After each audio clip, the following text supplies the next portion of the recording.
Почитувани граѓани, 100 дена ВМРО ДПМН е локална власт во најголем број општини. Тоа се 100 дена неработа и 100 дена неуспех. ВМРО ДПМН не направи ништо ниту за граѓаните, ниту за општините.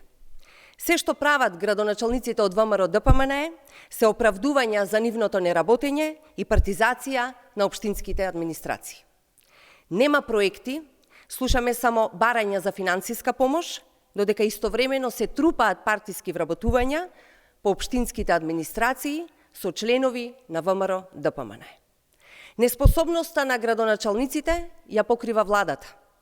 Така беше за парното во Скопје, така и со мерките за енергетската криза. Општините на ВМРО ДПМН е почитувани, не преземаат ништо за граѓаните.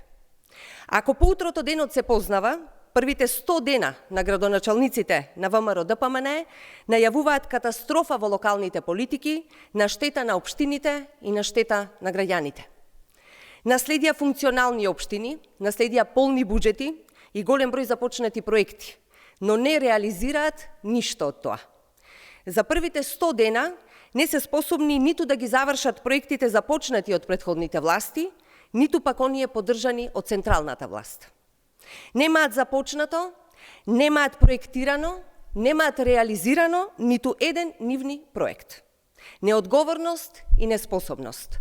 Толку. Градоначалниците од ВМРО ДПМН е почитувани се дефинитивно најнеуспешните градоначалници во историјата. Данела Арсовска е прв пример за неработа.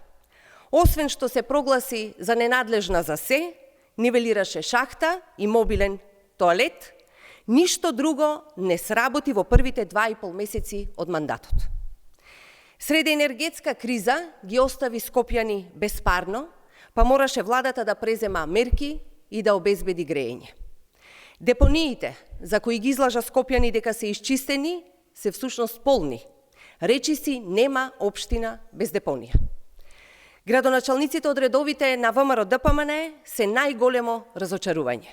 И нивното однесување ја отсликува целокупната политика на ВМРО ДПМН, кои докажуваат дека личниот и партискиот интерес им е над се. Благодарам.